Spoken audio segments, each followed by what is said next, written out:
repetirlo. Bien, ahora sí estoy grabando. Ahora Entonces, sí, el tema de hoy que nos nuclea en este especial para Facebook originalmente es sobre el concepto de catolicidad de la iglesia. Y eso que lo están diciendo dos personas de tradición mayoritariamente protestante, aunque desde el lado episcopal se vive una reforma más o menos litúrgica, pero manteniendo lo litúrgico y lo católico. Pero en el resto de la cristiandad, bueno, si es que existe la cristiandad todavía, no se entiende bien esto, porque se asocia, sobre todo aquí en el sur, en el sur global, la catolicidad con catolicismo romano. Y claro. eso es lo que pasa cuando quien llega a la lucha de los términos y definiciones llega primero, define. Mm, Pero resulta que la catolicidad no es una marca de fábrica que venga de Roma. El catolicismo romano es una manera de ser cristiano. Válida, obviamente, pero no es la única. La iglesia, de hecho, para muestra, tenemos cuatro evangelios en el Nuevo Testamento que nos hablan de una diversidad de visiones con respecto al mismo fenómeno, a Jesucristo, Hijo de Dios, Hijo del hombre. Entonces, el cristianismo nace diverso, en un entorno diverso, y se va expandiendo en más diversidades, que son más pueblos, distintas lenguas, distintas mentalidades, y va teniendo también, obviamente, distintas expresiones. Pero en medio de eso, la catolicidad, ¿cómo la ves tú, Carlito? Para ya ir conversando un poco de la terminología y de los datos duros. Bueno, habría que ir a la raíz de la palabra, del término en griego, ¿no? ¿Qué es lo que significa ser católico? Y la raíz de la palabra es más bien, es como una combinación de dos palabras griegas, ¿no? Que es katos y holos, que quiere decir conforme a la plenitud o conforme al todo. Eh, Holos, de ahí viene el término holístico, ¿no? Ujú. Lo que es holístico, se habla mucho del hombre holístico, del hombre completo, ¿no? O una mirada holística, una mirada que abarca distintas dimensiones sobre un determinado aspecto. Vamos, un término de Entonces, moda. ¿ah? Un término de moda, así como era Exacto, como el trabajo social, el enfoque económico, perdón, ecológico sistémico, sí, lo holístico estuvo muy en boga. holístico, justamente, un término que estuvo muy en moda bueno, viene de ahí, del griego, ¿no? De lo completo. Entonces, católico es aquel que está conforme a la plenitud o conforme a lo completo. Se le ha traducido a veces como universal. Claro, porque es una universalidad de dogmas o de creencias que una persona tiene que adherir para ser considerado cristiano. Entonces, en Claro. ese sentido es católico. Ahora, universal en el sentido geográfico es oikoménicos, de la oikómene, que es decir, Bien. el mundo conocido, ¿no? La casa Y de ahí habitada. viene el término ecuménico, claro. El término ecuménico viene de ahí, que ese es universal en el sentido geográfico. Pero si queremos hablar de universal en el sentido de la universalidad de la doctrina o la universalidad de la enseñanza, es decir, que la enseñanza completa esté contenida, se habla de católico, ¿no? Entonces, en ese sentido, el cristiano es católico, porque aspira o cree, digamos, en que la iglesia es el cuerpo de Cristo que tiene la plenitud de la enseñanza del Mesías, ¿no? De Jesús de Nazaret. Bien, entonces yo personalmente veo la catolicidad de la iglesia como una vocación, ¿ya? Eh, la veo desde el punto de vista desde la regla de San Vicente de Lérins, siglo quinto, donde dice que donde define la Iglesia universal, ¿cierto? Esta vocación de universalidad como lo que ha sido creído en todas partes y siempre y por todos, pero igual esta definición es problemática. ¿Por qué? Porque en el siglo quinto y en las épocas patrísticas, la universalidad era, el mundo conocido era muy pequeño, era un mundo muy, muy chiquitito. Y de hecho, hoy desde las miradas como, decoloniales como la de Enrique Dussel, se entiende que Europa en esa época era bastante periférica para el resto de las verdaderas y grandes civilizaciones. Mm, Entonces, ser católico es que, bueno, hay otra definición que se me viene de Ireneo de León, que es la que más me gusta. Él dijo en realidad, donde está la iglesia, allí está el Espíritu de Dios, y donde está el Espíritu, ahí está la iglesia. Eh, entonces, claro, la catolicidad tiene que ver con el todo de la fe, ¿cierto? Para todas las personas, en todo lugar. Pero resulta que la única iglesia que se conoció en el Cono Sur, y bueno, en todo el resto del mundo, fue la iglesia colonial, y resulta que la iglesia colonial aquí en Latinoamérica es la iglesia romana. Ahora, ujú, que claro, después haya tenido distintos procesos, pero esa es la iglesia colonial. Y ese es el catolicismo que hemos recibido. De hecho, esta semana he estado estudiando Cristología, y de hecho me he dado cuenta, gracias a Enrique Dussel, que mucha de la terminología de la Cristología que estudiamos hasta el día de hoy es tributaria a una teología colonial, de un catolicismo colonial. totalmente. Entonces, si el término tiene que ver con el ser cristiano, con el etos cristiano, con lo más central del núcleo del querigma, digámoslo así. ¿Qué es querigma? Querigma tiene que ver con el mensaje, ¿cierto? Recibido por los apóstoles y, bueno, desde Cristo transmitido. Eh, ¿Cómo podemos entonces reentender la catolicidad fuera de Roma? Que fue el gran problema que tuvo Lutero en adelante. Porque en la iglesia, los hermanos católicos romanos generalmente entienden que ex ecclesiam nulla salus. Todavía están con ese, muchos, no digo que todos, pero muchos están en ex ecclesiam nulla salus. Pero sin embargo, olvidan que la iglesia también estuvo en Alejandría haciendo lo suyo, con un desarrollo particular, que la iglesia también estuvo en Antioquía haciendo lo suyo, con un desarrollo también particular, en África mayoritariamente, y así en distintos lugares teniendo desarrollo hasta la India. Y son Mm. iglesias que desarrollaron maneras distintas del ser y de entender, pero plenamente católica. Entonces, ¿cómo vemos eso, Carlito? Wow, tocaste hartos puntos ahí, Cristian. Y Sorry. es bien, no, pero es bien interesante porque me llevas por lugares bien, bien, bien insospechados, ¿no? En en esta travesía. Eh, wow, bueno, tú planteaste una pregunta que es, ¿cómo entendemos la catolicidad fuera de lo que es Roma?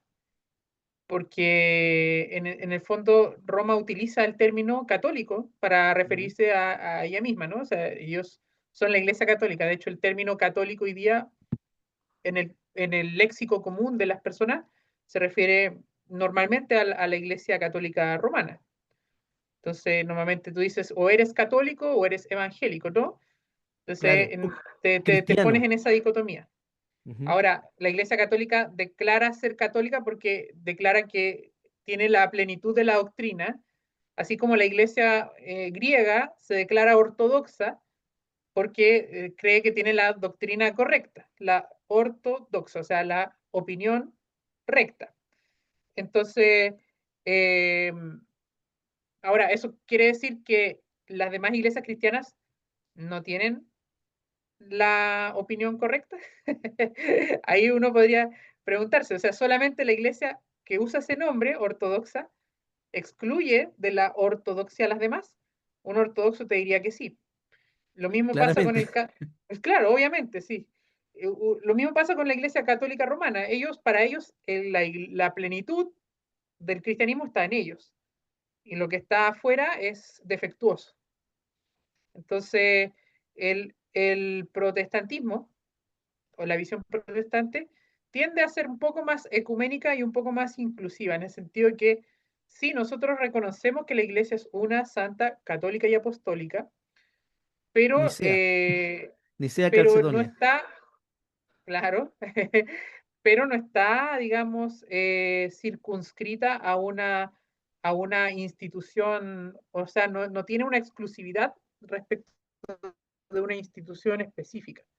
Más bien, las distintas comunidades visibles, instituciones visibles, con jerarquía visible, con magisterio visible, con doctrina visible, aunque puedan haber puntos discordantes, en lo esencial están unidas por un común denominador. Y esa es la Iglesia Católica desde una perspectiva protestante, desde un punto de vista protestante. Obviamente el católico romano no va a estar de acuerdo con esa visión y el ortodoxo mucho menos. Pero desde un punto de vista protestante, lo que nos hace católicos a los protestantes, lo que nos hace cristianos a los protestantes, es un mínimo común denominador que nos permite decir sí, los hermanos presbiterianos son cristianos, los hermanos luteranos son cristianos, los hermanos bautistas son cristianos, los hermanos metodistas son cristianos, los hermanos anglicanos son cristianos, y nos reconocemos mutuamente como cristianos por ese mínimo común denominador. Y nos reconocemos como católicos porque ese mínimo común denominador normalmente, digamos, traza sus raíces a los primeros siglos, ¿no? A los credos de los primeros siglos, el credo de Nicea, el credo de los apóstoles y el credo de San Atanasio. Para hacer este live me tuve que poner a revisar lo que escribió Lutero, un poco de lo que escribió Calvino y siempre nuestro querido Wesley, que es nuestro post-reformador por excelencia. Y resulta que me doy cuenta que el común denominador, claro, está en la Biblia, o sea, la fidelidad a la palabra, los sacramentos como segundo elemento y no menor, ¿ya? Porque yo como episcopal para mí no es el púlpito en el centro, sino es la mesa del Señor en el centro y al ladito el ambón, para que se predique y se proclame la palabra. Pero eh, más que nada son esos tres comunes denominadores que encuentro en, en la reforma magisterial.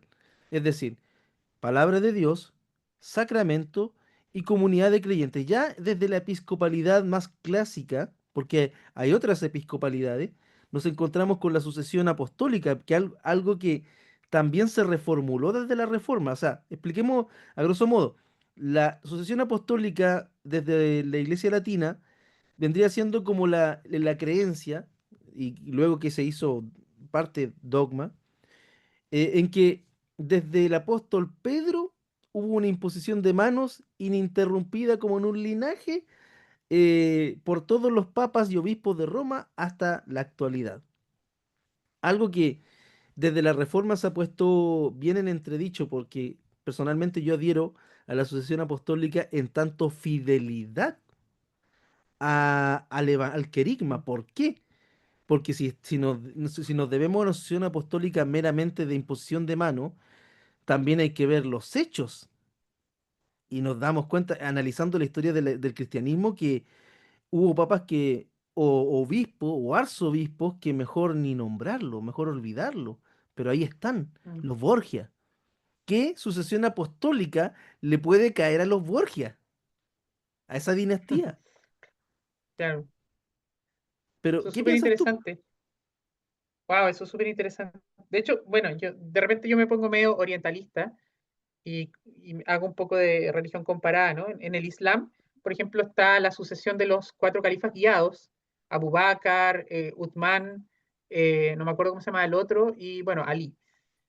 Eh, en la rama del chiismo está la sucesión de los 12 imanes, que son los sucesores de Muhammad, van ¿Ya? hasta el imán Mahdi, que es el que está oculto y que supuestamente va a volver de la mano de Jesús cuando Nos van a banear con tus referencias, nos van a banear. Ya estoy funado por va a no ser venir de sionista. va a venir supuestamente, según la creencia chiita, va a venir de la mano de Jesús y en los últimos tiempos, ¿no? Y en el sufismo, en las órdenes sufí, está lo que se llama la sísila, que la sísila es también es una sucesión de maestro-discípulo, maestro-discípulo, maestro-discípulo, desde el profeta Muhammad hasta, digamos, el último sheikh depende de la orden sufí que sea, ¿no? Porque hay Ujú. varias. Está la Naqshbandi, que es la más grande, hay otras, está la Yerrají, la Bektashi. Bueno, cada orden tiene su sísila, tiene como su línea de sucesión apostólica. Y la idea como en el catolicismo es parecía, ¿no? En el sentido de que hay un maestro que es Pedro y de ahí para abajo hay una línea de sucesión, digamos, de Pedro hacia el sucesor de Pedro y el sucesor del sucesor de Pedro y así, etcétera, etcétera.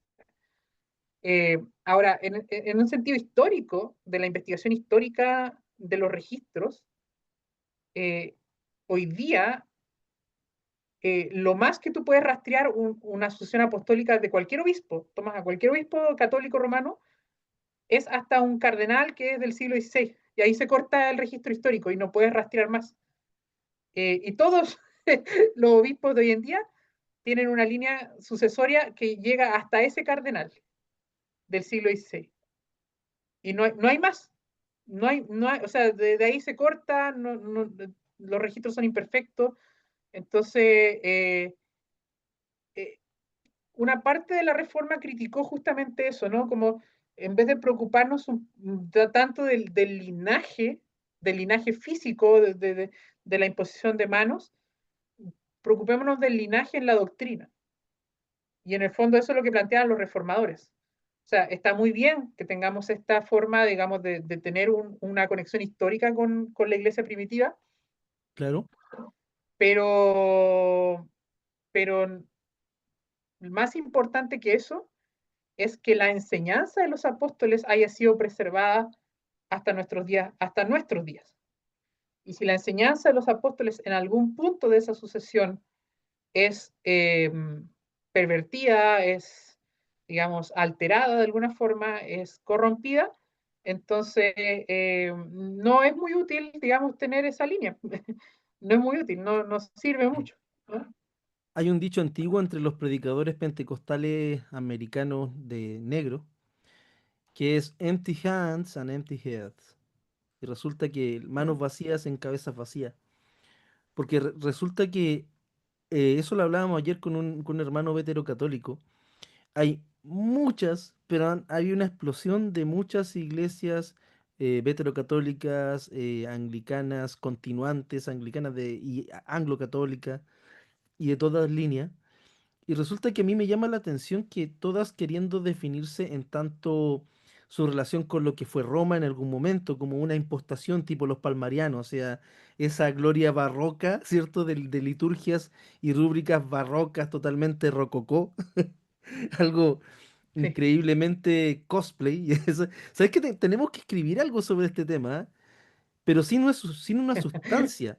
De hecho, hay un obispo al cual respeto mucho, que es, aparte del obispo Julio Valarino, que saludo, el obispo Pablo, del Fogón de Cristo, que a mí me sorprende su carisma y de hecho quisiera tener un poco de eso, porque tiene una capacidad para armar comunidades y llegar donde la institución no llega, que pienso que personalmente, aquí en el sur global, creo que esa es la clave, o sea no definirte desde el pretender, sino desde el ser, desde la sustancia. Porque eso también ocurre en Roma. ¿De qué me sirve tener un linaje? Es como los perros, perdónenme la expresión, quizás es poco adecuada. ¿De qué me sirve tener un perro pug y conocerme el pedigrí de ese perro pug si ese perro pug con suerte respira?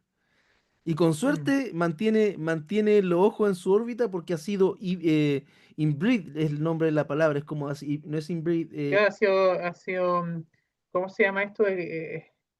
como Eh, hibridado, claro. seleccionado, de tal Ah, forma que su existencia ahora, con respecto a lo que era el Pug originalmente, es insostenible. De hecho, son existencias verdaderamente dolorosas. Yo no tendría un Pug. Prefiero adoptar un perrito callejero, aunque tengo una perrita salchicha. Pero Pero es como, bueno, ese tema porque hay peleas, me encuentro con peleas, con divisiones porque yo soy más apostólico que tú, yo soy esto, y no veo lo sustancial. Y lo sustancial lo encuentro en otras cosas. Eh, si la catolicidad de la iglesia entonces es una vocación de universalidad, esta vocación hay que entender, y esto es lo que te quiero preguntar, hermano, porque la iglesia, en el medievo temprano, en la época medieval temprana, su manera de evangelizar en Europa, cuando ya estábamos hablando, acercándonos hacia los bárbaros, hacia los germanos y todo ese tema, en esa época, la Edad Media temprana, la iglesia, su metodología de llevar la catolicidad al resto del mundo era bastante cuestionable. Era guerra, espada, fuego, sometimiento. Era colonial. Sí, Y esa fue la base para el poder papal sí, sí, y el poder totalmente. luego los estados pontificios y todo lo que vendrá. Entonces, De hecho, estaba quizás ¿cómo se llama esto? Que se leía desde el bar, de cuando llegaban los conquistadores españoles, llegaban a la costa de alguna isla y leían desde el barco, leían una cuestión que se llamaba el requerimiento, una cosa así, donde les explicaban como claro, el evangelio a los nativos y decían, y por favor ríndanse o si no, usaremos la fuerza contra ustedes para someterlos.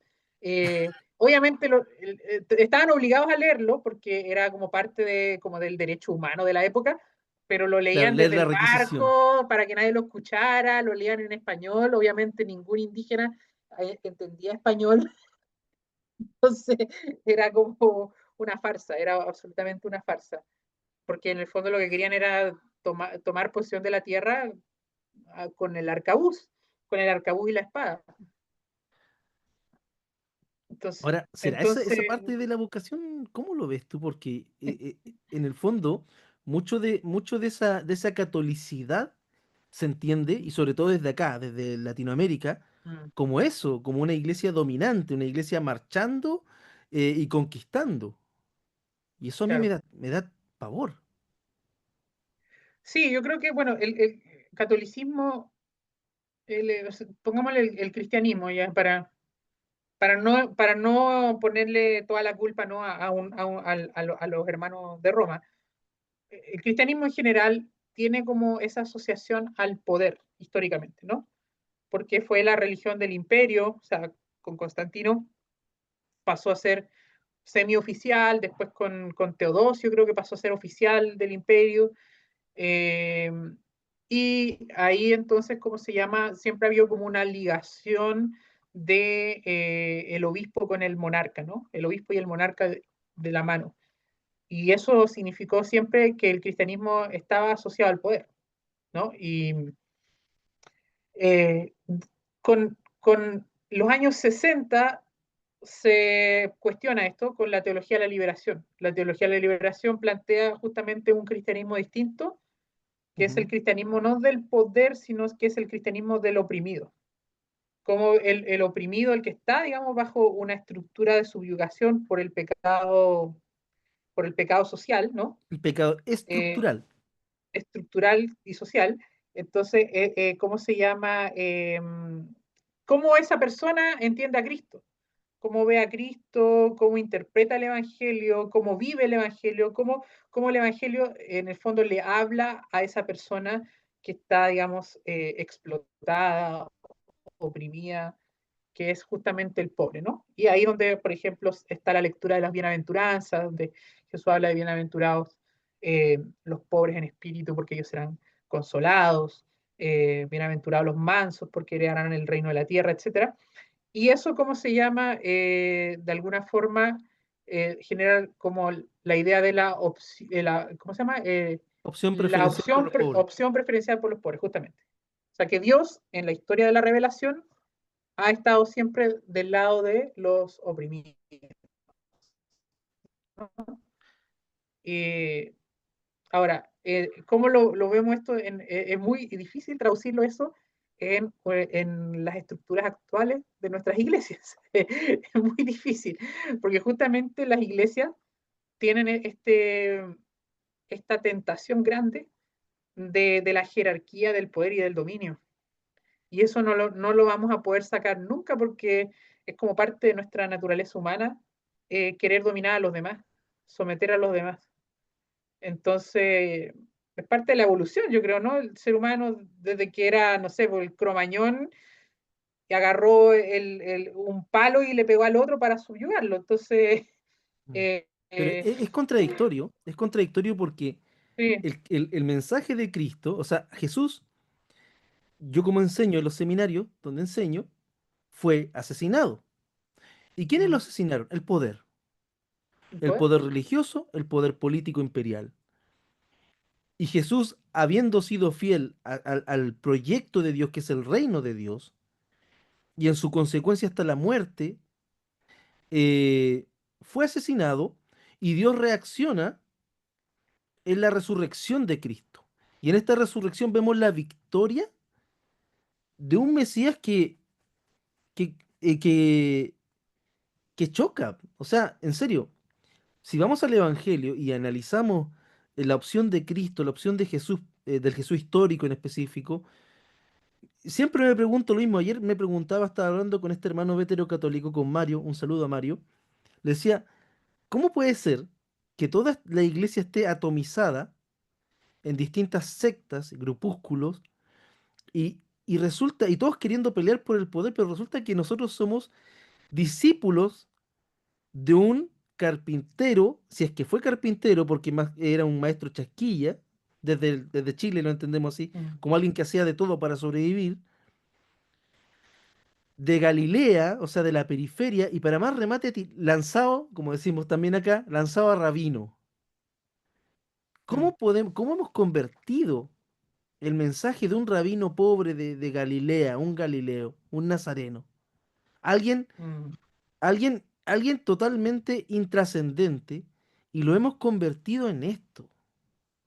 Y aquí es donde hago el mea wow. culpa. O sea, no me canso de hacer el mea culpa, pero digo, viejo, ¿cómo terminamos teniendo aspiraciones imperiales aún entre nosotros, los no occidentales? Porque, aviso, no somos occidentales.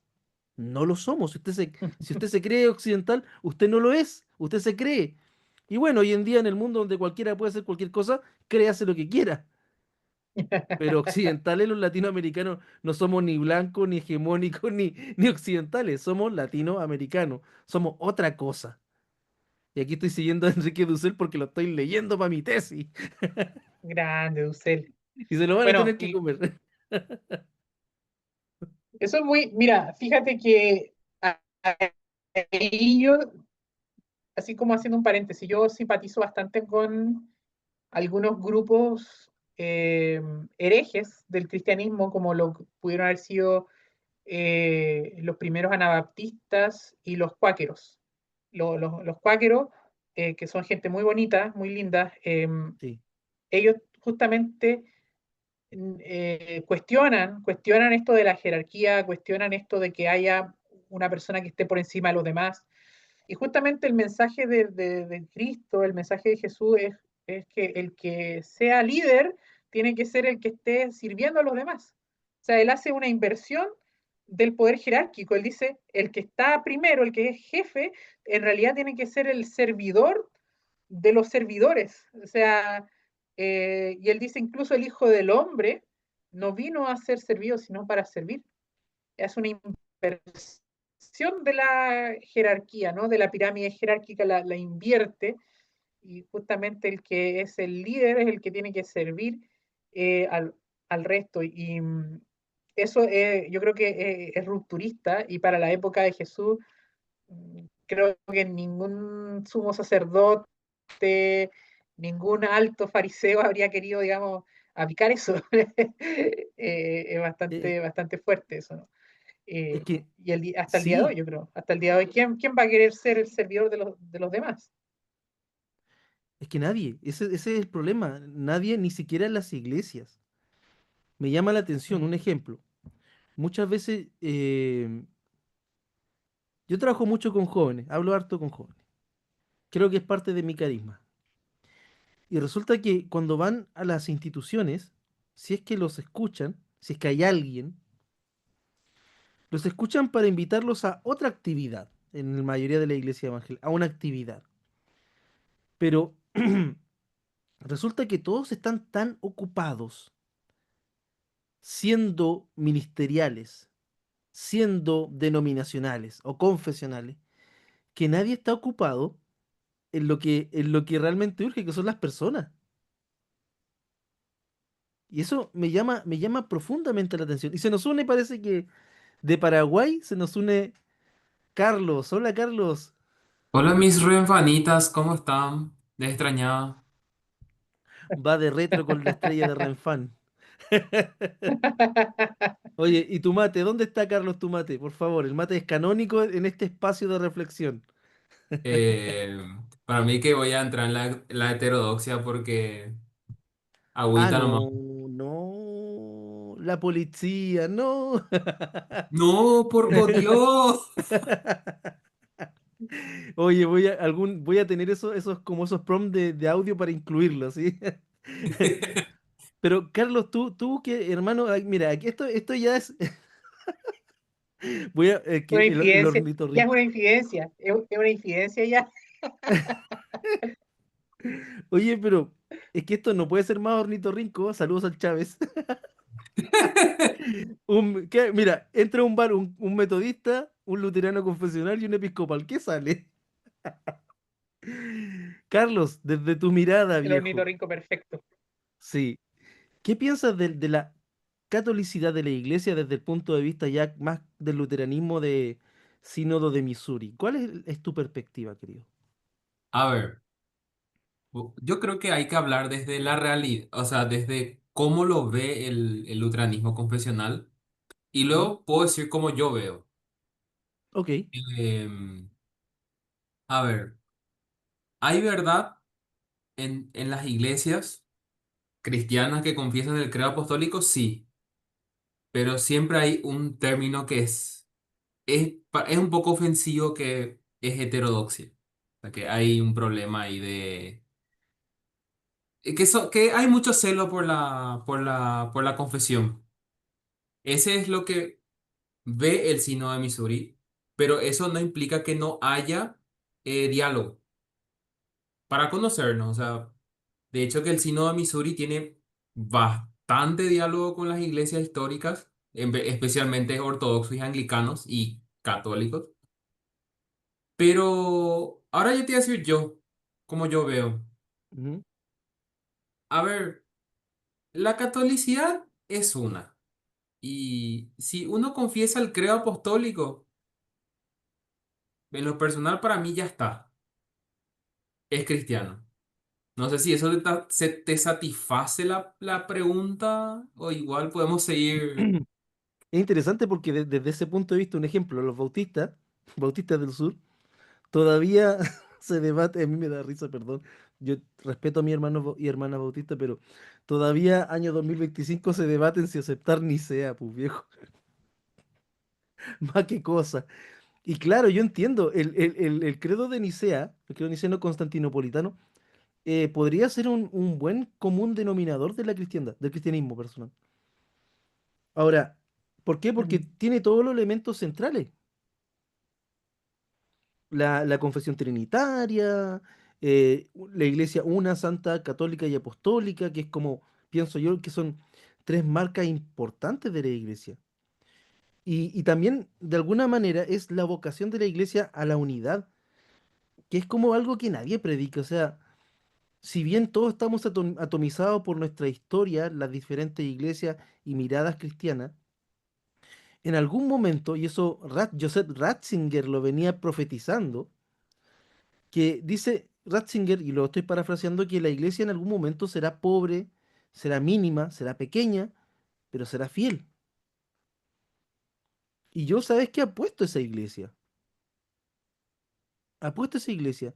Porque es necesario que en algún momento abandonemos, y perdóname, porque yo pienso, yo me defino, esto lo tomé de nuestro amigo Carlos de España, Carlito, Credal, porque considero que en los credos de la iglesia hay mucho de unidad, hay mucho llamado a la unidad.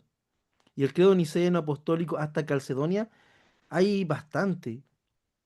De hecho, yo no sabía, y tengo que decirme a culpa, no conocía los cánones después que venían de Nicea. Para los sacerdotes, eso lo conocí gracias a ti, Carlos. Para la vida de sacerdotes, para el estado de los laicos, para la vida. Todo lo que venía después, uno conoce el credo, pero no todo lo demás de la discusión. Pero claro. igual esto, un ejemplo, igual la base credal dejaría afuera a muchos otros movimientos que también son cristianos. Un ejemplo. Ahí está, eso te iba a decir. Los cuáqueros no asumen credo. Claro. justamente. Y la espiritualidad cuáquera es un espectro amplísimo, porque están desde los que son programados, los no programados, algunos que son cristianos, algunos que son incluso evangélicos, la iglesia de los amigos, y otros que son post-cristianos, que ya van para el budismo zen y el universalismo. Y esa otra iglesia que hacemos con los Me encanta, unitarios me universalistas. encantan los cuáqueros. Me caen muy bien. No te pueden caer mal los cuáqueros. Solamente que te avisen cuando le viene la chiripiolca, ¿cachai? Que de repente están en la reunión y cuando sienten que el dios... Cuando están así, todo callado, así. Y de Y vos dices repente, que, Y de repente, claro, uno tiene que, ¿cómo se llama? Que reciben la luz interior, ¿no? Y entonces ministran, hacen ministración. de hecho, ¿sabían que los casamientos de los cuáqueros son la pareja confesando su amor y su fidelidad Sí, frente a la comunidad porque no hay mediador ahí? Pero otro movimiento también, el Salvation Army, el Ejército de Salvación, que es un movimiento de base wesleyana. Ellos no afirman sacramentos, no practican los sacramentos. Y a mí personalmente eso me afecta porque yo creo en los sacramentos, que los afirmo, los enseño y a mí me pasan cosas con con los sacramentos. Cada vez que celebro la Eucaristía, a mí me pasan cosas dentro. Siento que está sí. Cristo en medio de todo eso. ¿Qué hacemos con entonces los demás? ¿Qué haríamos? Que es un desafío. Y no solamente eso, ¿y qué hacemos también con las sectas? A quienes denominamos sectas porque no son cristianos, pero tienen cierto talante. ¿Cómo nos hacemos cargo de aquello? ¿Entramos en diálogo? De hecho, yo sé por buenas fuentes que los mormones hace mucho tiempo que vienen como refinando su teología porque ellos aspiran en algún momento a ser parte del Concilio Mundial de Iglesia. No, te quiero decir algo, Cristian, de hecho que ya están haciendo eso. Te voy a poner un ejemplo. Ujú. ¿Vos no te diste cuenta de un cambio sutil que es el símbolo de la iglesia de Jesucristo de los Santos en los últimos días? Ya desapareció el ángel Moroni y ahora está Jesucristo de El Stolberg, Cristo luterano. el Sí. Cristo luterano, el Cristo luterano. Pero ¿cuál es Es un Cristo Cristo luterano? luterano, sí. El Cristo musculoso ario? No, No, no, no, no, eso no, no. es un Cristo que sale con una túnica blanca y con los brazos así Y con como Garmin. sí, y, y con garfio. El Cristo, en serio, el Cristo de los mormones me parece espectacular. Debe tener un lavadero en vez de abdominales, compadre. No, Pero, pero vos sabes por dime. qué hacen eso, porque justamente uno es que quieren entrar en el Concilio Mundial de Iglesias, dos, es que ya no quieren ser tan extraños en lugares como Latinoamérica. O sea, que no quieren ser tan sectarios, o sea, no quieren tener esa pinta de secta. Y por eso tratan de tener terminología más cristiana, más cercana. Yo que me fui en una reunión de los mormones, o sea, una reunión de oración donde me senté a mirarnos. Ujú. Vos te sentás y es muy evangélico, la verdad. Obviamente que está el libro de Mormón de por medio. Mira, a mí me encanta la idea de la esposa infinita más allá del sol, pero me molesta mucho personalmente el tema de la falta de café. Para mí eso ya los pone en herejía directamente. Pero antes de No, seguir hablando, espérame un poquito. sí. Hay una pregunta que quiero responder de alguien que nos está viendo. Miguel Torres pregunta, ¿pero ustedes de dónde vienen pero para ustedes, ¿de dónde vienen los sacramentos? ¿De Roma o de Israel? Buena pregunta. La respondo en corto. De ninguno de los dos. Vienen de Cristo. ¿Por qué? Porque Amén. los protestantes afirmamos dos sacramentos. Bautismo, Eucaristía. Hay otros que son sacramentos como de la iglesia, como de segundo orden, en que hay iglesias episcopales que aceptan los siete y otras que no. Y eso está ahí. Pero no vienen ni de Israel Mira, porque... ¿Qué pasó? espérate. Este es el Cristo, ¿cómo se llama? Luterano. A ver, no se alcanza. Ese. Ahí Ahí, está. ahí.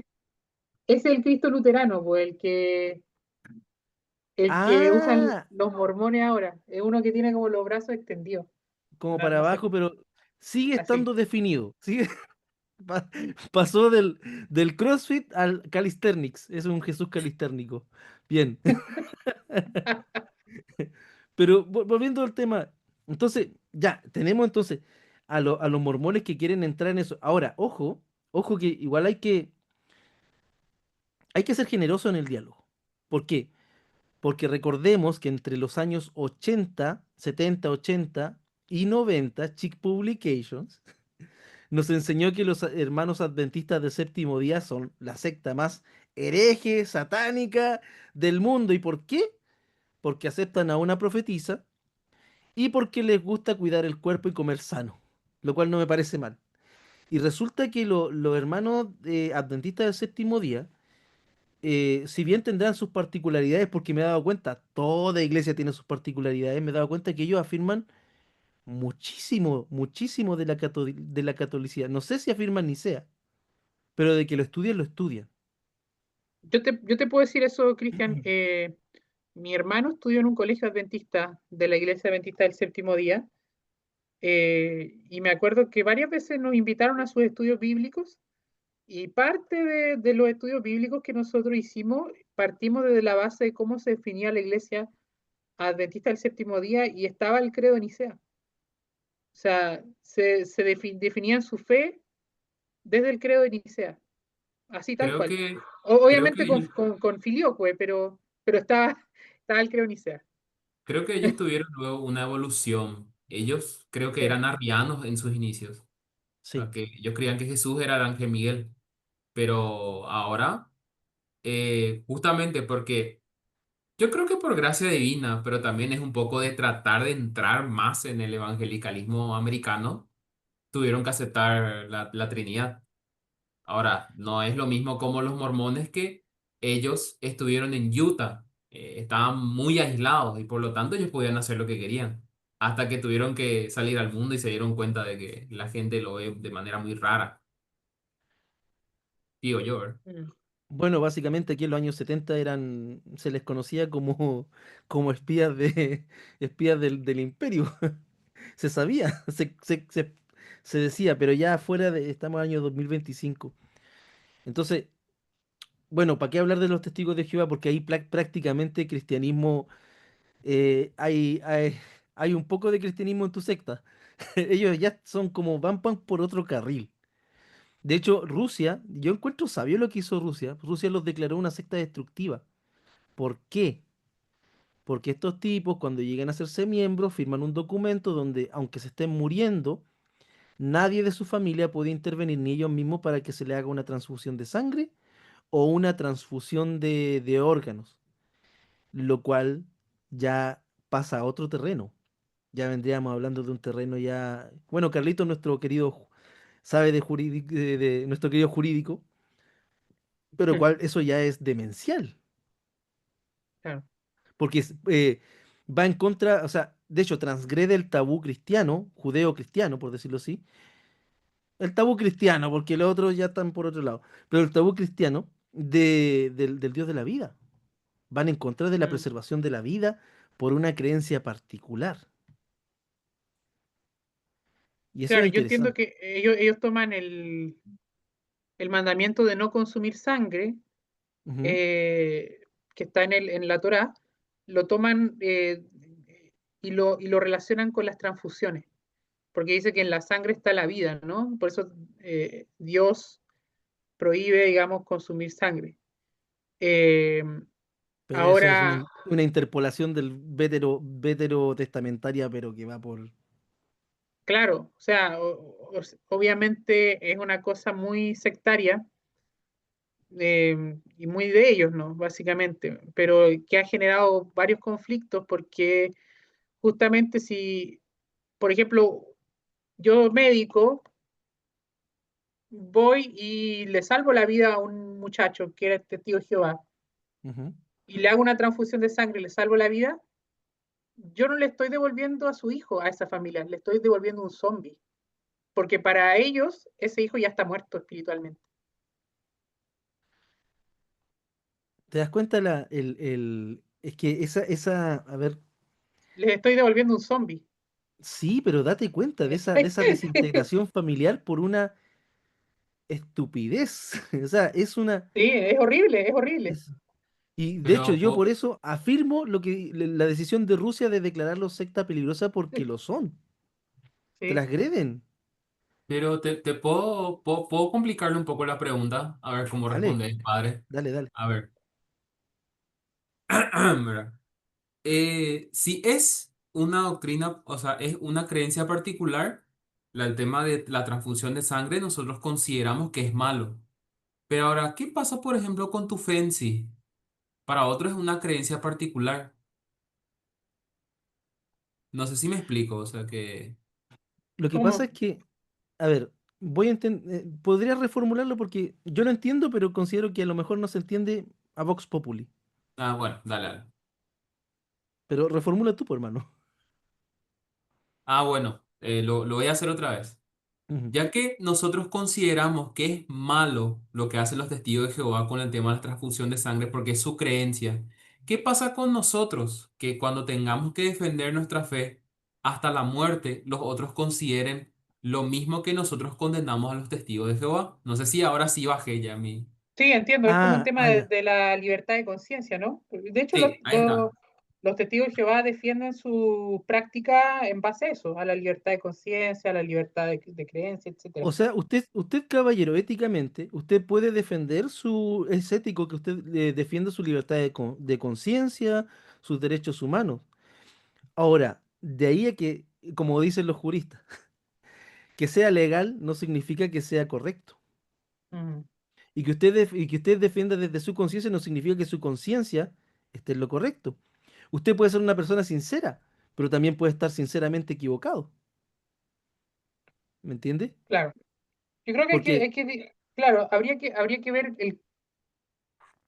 el derecho en abstracto y el valor jurídico que se está defendiendo, ya para ponerlo así en idioma eh, a- a- abogadesco. aquí nos pusimos ya los pantalones largos, ya estamos, ya voy a Entonces, empezar a hablar como teólogo. el, el derecho en abstracto está vacío de contenido, o sea, está en el fondo la libertad de conciencia. O sea, yo puedo, en mi libertad de conciencia, yo puedo creerme un pony. Yo soy Carlos el pony. Y todos tienen que, digamos, respetar de que yo creo eso. Eh, ahora, el contenido de ese derecho en abstracto puede en ciertas circunstancias generar un disvalor respecto de otros derechos. Por ejemplo, el derecho a la vida. Ahí lo que se produce es justamente una ponderación de derechos. ¿Qué es más importante? ¿El derecho a la vida o el derecho a mi libertad de expresión? Obviamente el derecho a la vida. Entonces, el Mm, derecho a la vida pesa más que, por ejemplo, el derecho a que yo no quiera que mi hijo reciba una transfusión de sangre por mis creencias propias. Mm. Ahí el médico tiene que actuar conforme a lo que vendría siendo como el orden público, ¿no? O el bien público, que es justamente defender el valor más importante, ¿no? Que es la vida.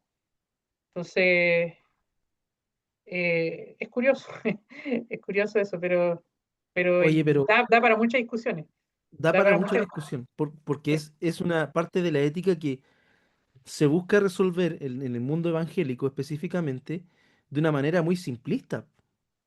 Porque en serio, Carlos plantea algo interesante. Esa persona desde su conciencia, desde su derecho está ejerciendo. Pero si sus convicciones son totalmente amorales,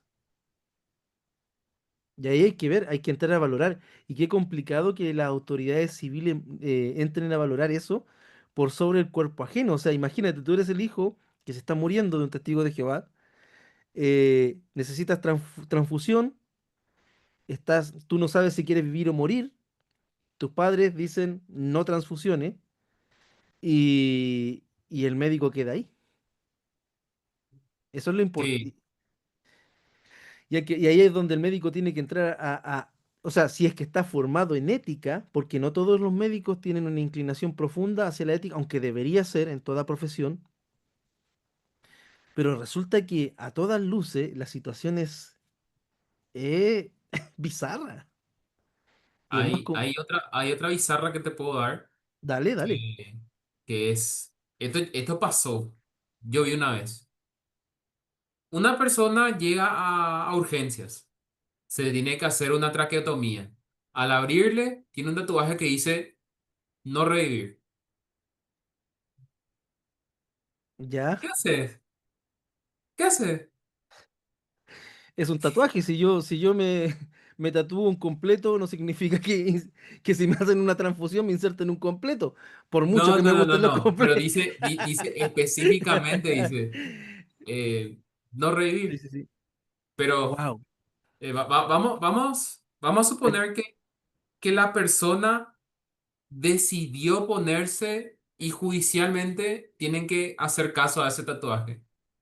En ese caso, ¿qué pasa cuando la persona decide eso? Que Mira, decide. ¿sabes qué? Aquí voy a hablar de motu propio, ¿ya? Sí. Personalmente. Personalmente, yo nunca seré libertario ni sionista. Primero, tengo que afirmar eso, ¿ya? Segundo, Amén. ahora voy a hablar, voy a decir lo segundo. Yo creo, ¿por qué voy a decir esto? Irrestrictamente yo creo en la libertad personal, Mm, ¿ya? Por muy estúpido que sea la persona, tiene derecho a tomar decisiones. Mientras no afecten el bien común ni el resto de las personas, yo personalmente no tendría por qué. Un ejemplo, a mí lo más común que me llega a mi, no, a mi oficina son preguntas sobre el tema del aborto. mm. Y resulta que el aborto, como un tema, y aquí nos salimos totalmente del tema original de la catolicidad, pero vamos a tener que reencauzarlo, no sé cómo, pero Vamos a recosarlo. vamos a reencauzarlo. Pero un ejemplo, cuando viene alguien sobre dilemas éticos, ¿ya? Y los temas éticos de ese orden no se pueden resolver de manera de tabula rasa. Y ese también es uno de los problemas de la teología. La teología actual es contextual.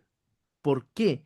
Porque las teologías del siglo XIX, del siglo XVIII, desde Europa, no nos sirven ni aplican en Latinoamérica en año 2025, después de todo lo que está sucediendo, lo que ha sucedido y lo que está sucediendo específicamente ahora. Volviendo al tema de la ética en ese aspecto debe verse caso a caso. Y ese es el problema porque a todos los ministros cristianos evangélicos les acomoda que todos crean lo mismo, hagan lo mismo, tomen las mismas decisiones, pero resulta que el ser humano es más complejo que aquello. Entonces tú no puedes, y más encima, tú no puedes gobernar por sobre el derecho de otros cuerpos, de otras personas. Aunque tú tengas un ejemplo, aunque todos tuvieran derecho a abortar libremente, yo desde mi conciencia cristiana no abortaría. Ni lo promovería, pero sin embargo, mi decisión personal en ese aspecto no debería ser, vamos, no soy un dictador, no soy Franco, no tiene por qué mandatar a los demás. El llamado de la fe, el llamado de la religión cristiana, es un llamado a la conciencia personal y también colectiva. Entonces, a Mm, nivel personal, cada quien tiene que hacerse cargo de su cruz. Y a nivel colectivo tendremos que ponernos de acuerdo como sociedad. Pero aún así, la esfera de la fe es una esfera que va por el sentido de las cosas más que por lo jurídico. La fe, la fe busca dar sentido a la existencia, da esa respuesta. Pero un ejemplo, en la bioética también, ¿qué sentido tiene este dilema? ¿Qué vamos a hacer con este dilema? ¿Cómo nos hacemos cargo de este dilema? Pero lo de legislar le corresponde a los legisladores, al poder civil. Y ahí como cristiano, ¿qué hago? ¿Pontificar? Por supuesto que no. Participar. Y ese es el problema que al fundamentalismo le arde. Al fundamentalismo le arde participar políticamente, porque el fundamentalista es flojo, por antonomasia. Es una persona floja, no piensa, es pensado, busca unirse con otros para ser pensado.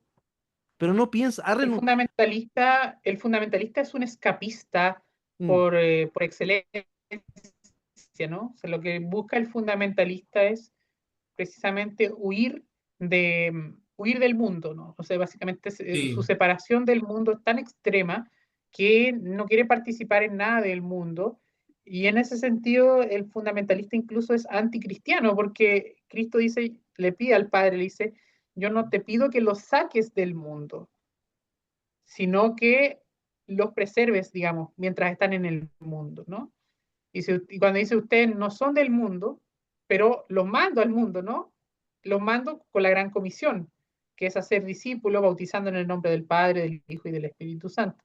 Entonces, ¿cuál es la respuesta ahí existencial del cristianismo frente al fenómeno social o el fenómeno político? Es justamente defender el proyecto del reino, la ética del reino, defenderla sin escaparse, sin aislarse, sin ser separatista, ¿no? En el fondo, que es, eh, que o es sea, la vía mirarlo de frente, sí. justamente.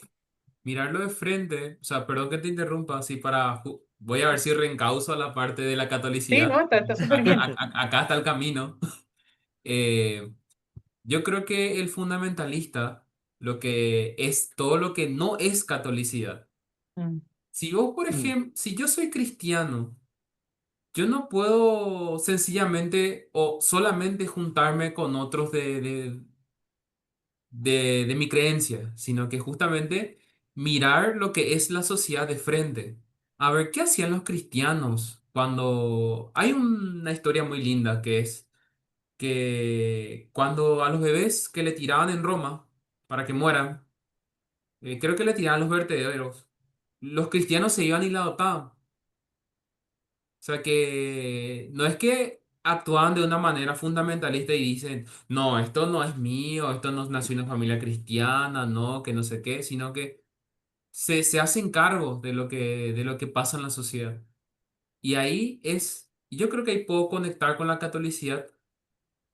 Eso es lo que nos une entre cristianos que creemos en el credo. Si creo en un Dios Padre Todopoderoso, creador del cielo y de la tierra, yo creo de que como soy cristiano, nacido de nuevo, puedo ir afuera a mostrar a ese Padre amoroso, creador del cielo y de la tierra. Y ahí sucesivamente puedes ir en el credo y demostrar eso en la sociedad. No sé si me explico, no me explico, a ver. sí, sí, sí. De hecho, sí, de hecho, eso que tú dices, Carlos, es súper interesante porque en la Edad Media justamente surgió la crítica al movimiento monástico, porque el movimiento monástico era una especie de separatismo donde justamente tú te hacías monje para aislarte del mundo, salirte del mundo, no estar en el mundo básicamente, y dedicarte a Dios.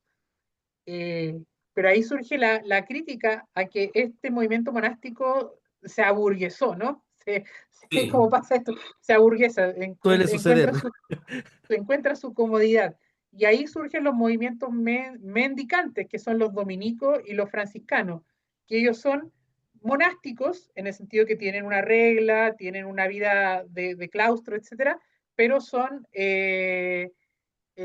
predicadores itinerantes, van de un lado a otro, salen a la calle, predican a las personas, y son mendicantes. Entonces ellos van al mundo, están en contacto con el mundo, salen, digamos, a hacer misión, que es justamente como la respuesta Mm, a este aburguesamiento de los monásticos. Entonces ahí tenemos justamente mm, como la respuesta medieval al separatismo. Yo creo que como que en cada época ha habido como ese fenómeno de la tentación de separarse. Incluso el dispensacionalismo es una forma de escapismo y de separatismo, porque el dispensacionalismo lo que busca es ya no pongas tu esperanza en la tierra porque total ya esto se va a acabar y lo importante es que tú seas uno de los que sea raptados. y ya, se Entonces, acabó. y se acabó y listo.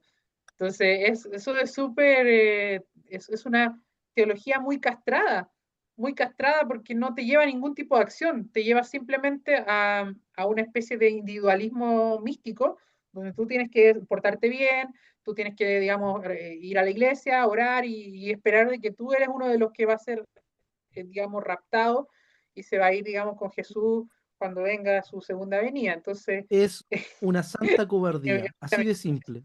Es una Es cobarde. cobardía pontificada a un absurdo, porque, como tú dices, es una teología sin horizonte el dispensacionalismo. No tiene horizonte. Y como no se plantea horizonte hacia adelante, no tiene... Ellos esperan escapar. Entonces no plantean planes a futuro. No toman... Y ojo que eso también explica mucho de los abusos de esas iglesias. ¿Por qué? Porque por mucho tiempo esas iglesias prohibieron a su hermandad, a sus hermanas, a sus pastores, estudiar, formarse, hacer otras cosas porque Cristo viene. Cristo viene pronto, mm, prepárate. Sí, sí, ahí nomás está, a la Claro. puerta. Y ese horizonte es que, en serio, una lectura bíblica del Nuevo Testamento te ayuda a entender que eso nunca fue así. De hecho, la iglesia de Hechos de los Apóstoles, un ejemplo, la iglesia de Jerusalén, que luego pasaron pronto a llamarse los pobres de Jerusalén. ¿Por qué? Porque ellos vendían todo y lo ponían a los pies de los apóstoles y habían unos que murieron por longe, por quedarse una parte, qué sé yo. Pero resulta que lo vendieron todo, muy lindo, todo en común, muy lindo. Pero resulta que viene una crisis, se comen todo y ahí quedaron. Porque resulta que la historia bien, Jesús nunca enseñó que venía mañana. Jesús enseñó que viene pronto. Jesús enseñó que estamos en el reino, en esa tensión entre siempre lo digo, en el ahora pero todavía no. Sí. Y eso le costó a la iglesia entenderlo. Y eso está en el Nuevo Testamento. De hecho, después aparece la figura de Pablo y quizás también ahí está la divina providencia acá, porque Pablo aparece justo primero como diácono y como un recaudador ni siquiera como diácono, como un recaudador de fondos para los pobres de Jerusalén entre los gentiles. Y quizás desde ahí la providencia divina se toma para ir ampliando el tema, para sacarlo de los márgenes eminentemente judíos, porque les digo, el cristianismo no es una secta judía. Desde Jamnia, en el 70 después de Cristo, no tenemos nada que ver con ellos, si bien hay un origen. Y aún así, si todavía se nos considerara una secta judía, no somos una secta sionista a todas luces. No lo somos. No podemos serlo. Porque hay una pregunta que me hacen acá, y a ver, se la voy a leer, una más, querido hermano, y te baneo. Te lo digo así. Me pregunta, y voy a ser así categórico. A ver, ¿qué pregunta? Oye, se me escondió. Decía que la salvación viene de los judíos. Mentira, la salvación no viene de los judíos. Si viene de, no es de. Viene porque Cristo nació judío, sí,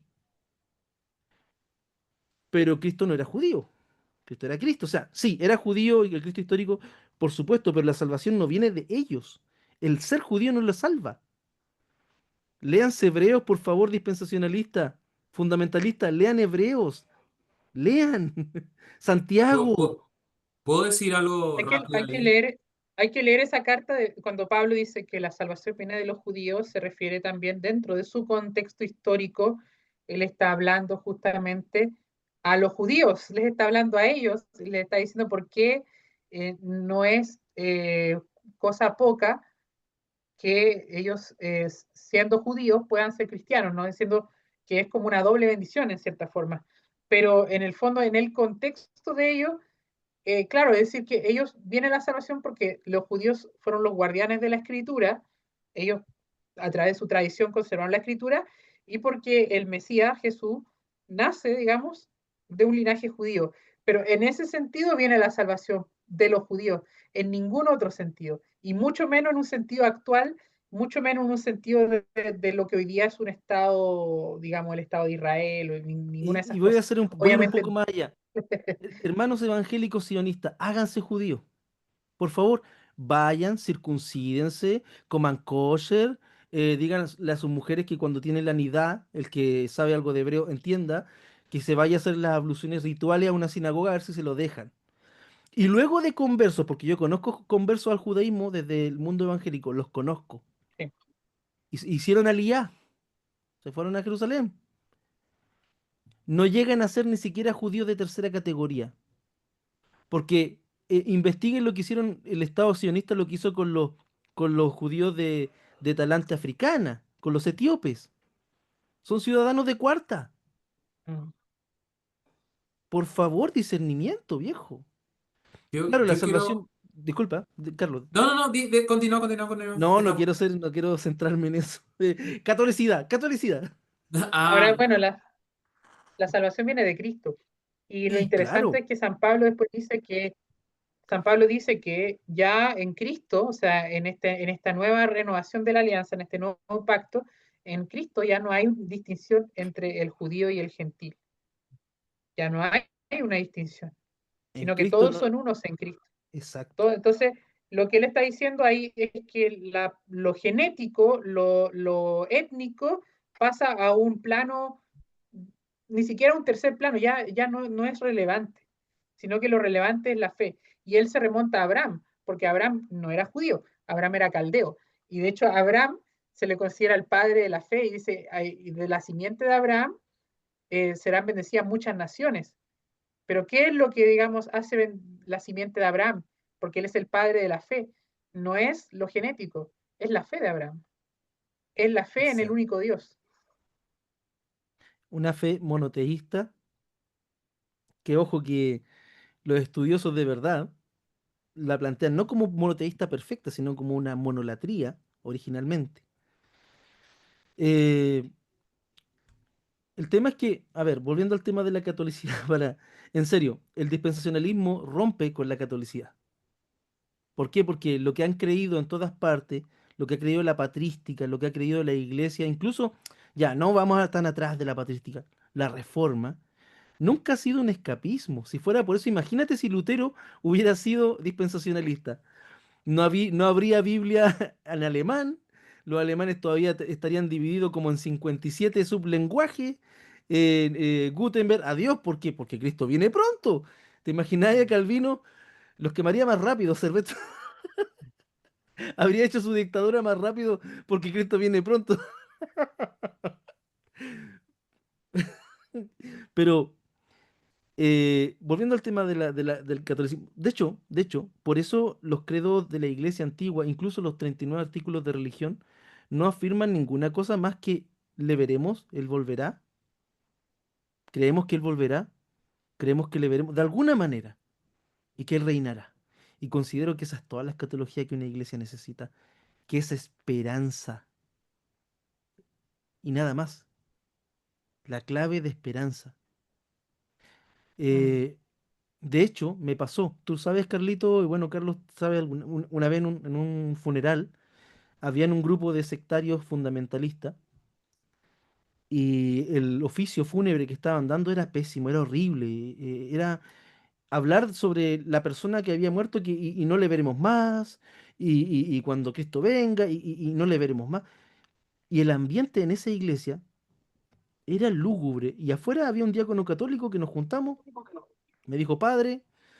Cuando se vayan estos papas natas, hagamos algo cristiano. Y yo le dije, bueno, vamos. Hicimos y junto con el misal romano, hicimos la exequia de ese hermano que partió a la presencia de Dios, como corresponde, porque las exequias, los oficios fúnebres, son en clave de resurrección. Nosotros preparamos el cuerpo para la resurrección, preparamos el cuerpo en esperanza, como dice la Biblia. Quienes fallecen, mueren, pero mueren en la esperanza. Y eso es muy católico. Y eso, ¿sabe qué? Considero que una de las experiencias más bonitas haber oficiado eso con un diácono católico, porque nos unimos en lo común. Me di cuenta y me decía, oye, ¿tenés problemas con orar el Ave María? No, ni un problema, es la Madre de Cristo. ¿Qué me voy a enojar con la Madre de Dios? Vamos, démosle. Y estuvimos unidos y ¿saben qué? Lo más lindo es que el 99% en ese lugar todos eran romanos y ahí tuve la oportunidad de hacer un acto, de participar en un acto que fue ecuménico, mm, que en el fondo eso también era como el llamado que quería hacer con esta reflexión, porque la catolicidad personalmente, en esta como síntesis, yo la veo como eso, como hoy, año 2025 debiera ser como una llamada a entablar cada vez más diálogo, a buscar conocernos, sino nadie dice que tenemos que ser lo mismo porque la iglesia nunca fue una cosa y lo mismo en todo lugar, pero sí en su diversidad los antiguos obispos se conocían y cuando había un concilio, bueno, había que conciliarse y había que conciliar desde las distintas partes del mundo. Yo tengo un hambre y tengo un dolor que me nació en una mezquita en Buenos Aires hace muchos años, hace más de 13 años atrás me invitaron al fin del ayuno de Ramadán en el Centro Islámico de Buenos Aires. Y estaba allá, llevaba como 2 meses sin probar la carne, por X motivo, por culpa de la hermana pobreza.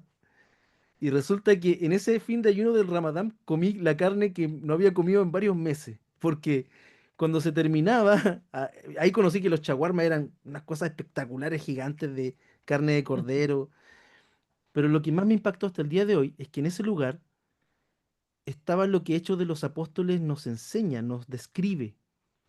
Habían asiáticos, habían peruanos, habían de todas las nacionalidades y de todas las condiciones sociales. ¿Y saben qué? A mí me acuerdo de eso y se me cae una lagrimita porque yo decía, wow, ¿cómo quisiera ver eso en mi fe?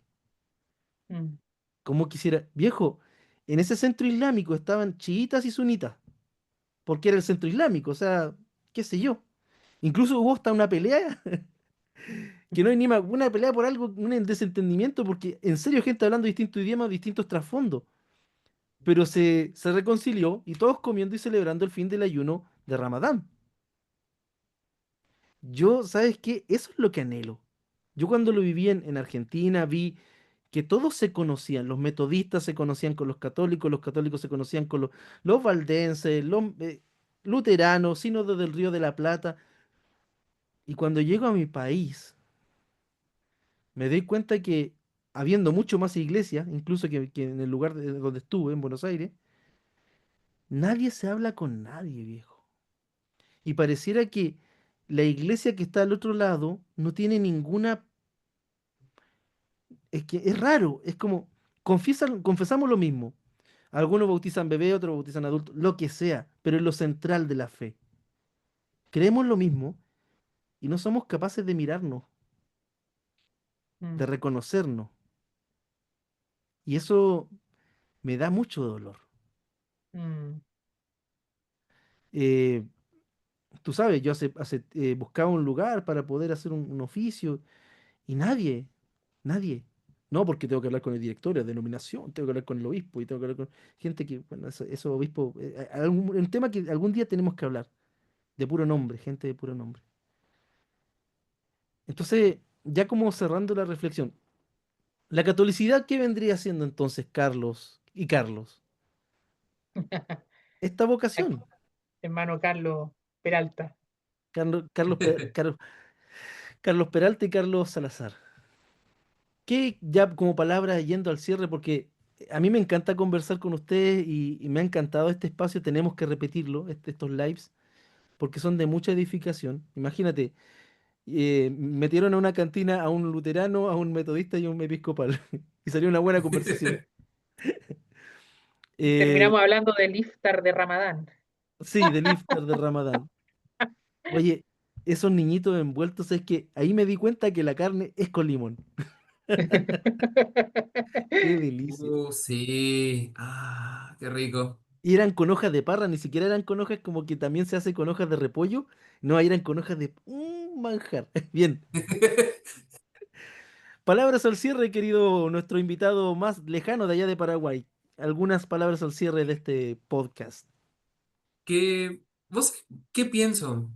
Yo como luterano y como cristiano que soy extranjero y peregrino en la tierra, ojalá algún día Dios quiera que nos encontremos en, sin con esas barreras que nosotros nos autoimponemos, ¿no? A veces es doloroso y no solamente entre protestantes históricos, sino en Oriente también tiene el mismo problema.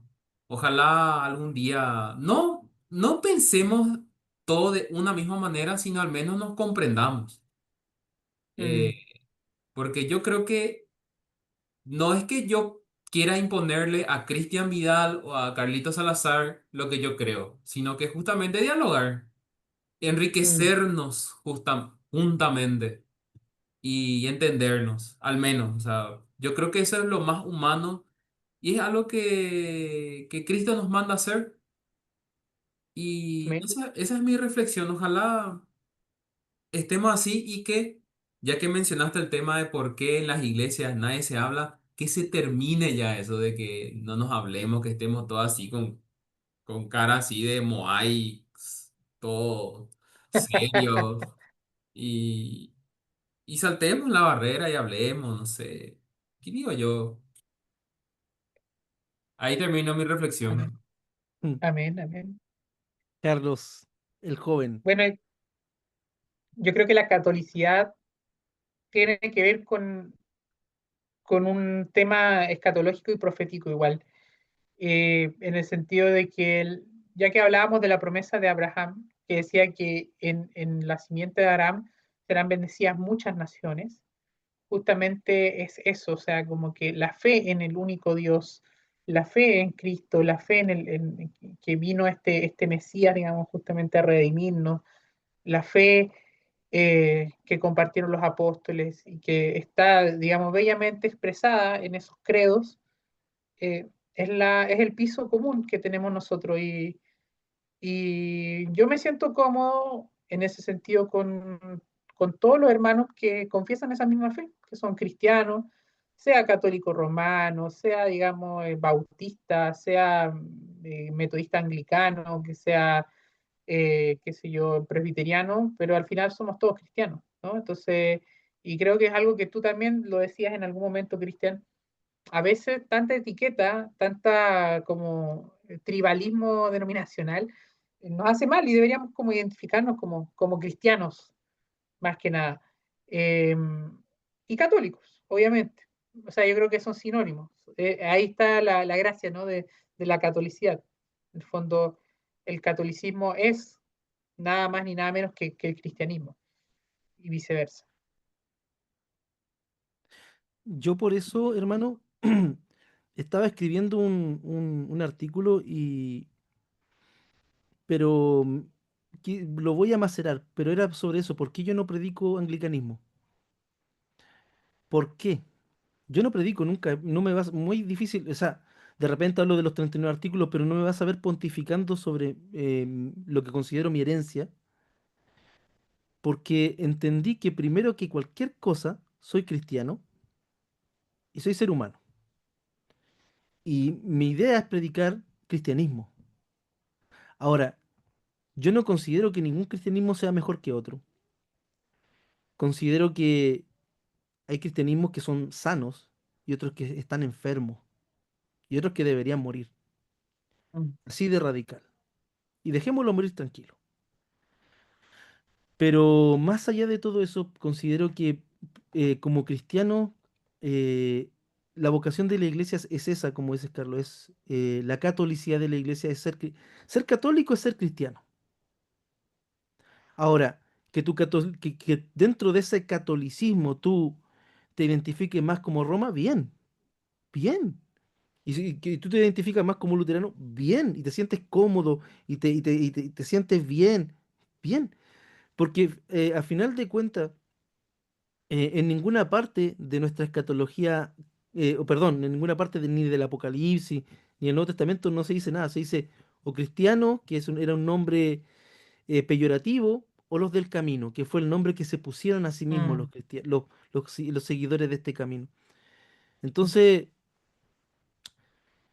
más allá es eso, es abrir un diálogo. De hecho, esto lo estamos pasando por el grupo también de iglesias católicas, de tradición episcopal. Maravilloso.